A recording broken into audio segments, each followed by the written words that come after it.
ನೀವು ಫಾರ್ಮ್ ನಲ್ಲಿ ಟನ್ ಗಟ್ಟಲೆ ಸೈಲೇಜ್ ಮಾಡ್ತೀರಾ, ಆದ್ರೆ ಅದನ್ನ ನಾನು ಈ ಸಣ್ಣ ಬಾಕ್ಸ್ ಅಲ್ಲಿ ಮಾಡ್ತಾ ಇದ್ದೀನಿ. ಯಾಕೆ ಗೊತ್ತಾ? ಯಾಕಂದ್ರೆ ನೀವು ಸೈಲೇಜ್ ಹೊಂಡಕ್ಕೆ ಹಾಕಿದ ನೆಕ್ಸ್ಟ್ 45 ದಿನ ಇದ್ರೊಳಗಡೆ ಏನೆಲ್ಲ ಬದಲಾವಣೆ ಆಗುತ್ತೆ ಅನ್ನೋದನ್ನ ತೋರ್ಸೋಕೆ ಈ ಲೈವ್ ಎಕ್ಸ್ಪೆರಿಮೆಂಟ್. ನಾನು ಈ ಬಾಕ್ಸ್ ನಲ್ಲಿ ಡೆಮೋ ತೋರಿಸಿದ್ರು ನೀವು ನಿಮ್ಮ ಫಾರ್ಮ್ ಅಲ್ಲಿ 1 ಟನ್ ಜೋಳಕ್ಕೆ ಎಷ್ಟೆಲ್ಲ ಪ್ರಮಾಣದಲ್ಲಿ ಹಾಕಬೇಕು ಅನ್ನೋದನ್ನ ಹೇಳ್ತೀನಿ. ಈಗಲೇ ಸೇವ್ ಮಾಡ್ಕೊಳ್ಳಿ. ಮೊದಲನೇದು ಬೆಲ್ಲ.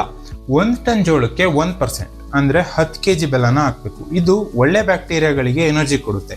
ನಾನು ಈ ಎಕ್ಸ್ಪೆರಿಮೆಂಟ್ಗೆ 11 ಗ್ರಾಮ್ ಬೆಲ್ಲನ ಯೂಸ್ ಮಾಡ್ತಾ ಇದ್ದೀನಿ. ಎರಡನೇದು ಮೊಸರು. 1 ಟನ್ಗೆ 10 ರಿಂದ 15 ಲೀಟರ್ ಬೇಕು. ಇದು ಲ್ಯಾಕ್ಟಿಕ್ ಆಸಿಡ್ ಬ್ಯಾಕ್ಟೀರಿಯಾನ ಮಲ್ಟಿಪ್ಲೈ ಮಾಡುತ್ತೆ. ನನ್ನ ಎಕ್ಸ್ಪೆರಿಮೆಂಟ್ಗೆ 15 ml ಸಾಕು. ಮೂರನೇದು ಉಪ್ಪು. 1 ಟನ್ಗೆ 5 kg ಉಪ್ಪು ಸಾಕು. ಇದು ಸೈಲೇಜ್ ಕೆಡದಂತೆ ಅಂದ್ರೆ ಕೆಟ್ಟ ಫಂಗಸ್ ಬರ್ದೇ ಇರೋ ತರ ನೋಡ್ಕೊಳ್ಳುತ್ತೆ. ನನ್ನ ಎಕ್ಸ್ಪೆರಿಮೆಂಟ್ಗೆ 5.5 ಗ್ರಾಮ್ ಉಪ್ಪು ಸಾಕು.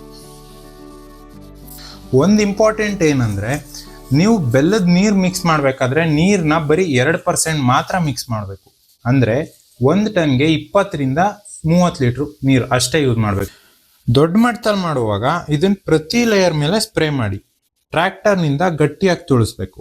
ಈ ಬಾಕ್ಸ್ನಲ್ಲೂ ನಾನು ಸಣ್ಣ ಏರ್ ಗ್ಯಾಪ್ ಕೂಡ ಹೋಗದೆ ಇರೋ ತರ ಪ್ರೆಸ್ ಮಾಡಿ ಮಾಡಿ ಮಾಡಿ ಪ್ಯಾಕ್ ಮಾಡ್ತಾ ಇದ್ದೀನಿ. ಈಗ ನಮ್ಮ ಹೋಮ್ ಲ್ಯಾಬ್ ಸೈಲೇಜ್ ಕಂಪ್ಲೀಟ್ ಆಗಿ ಸೀಲ್ ಆಗಿದೆ. ಇದ್ರ ಬಣ್ಣ ಯಾವ ತರ ಚೇಂಜ್ ಆಗುತ್ತೆ ಮತ್ತೆ ಇದ್ರ pH ರಿಸಲ್ಟ್ ಏನಿರುತ್ತೆ ಅಂತ ನೋಡೋದಕ್ಕೆ ಈಗಲೇ ಫಾಲೋ ಮಾಡಿ.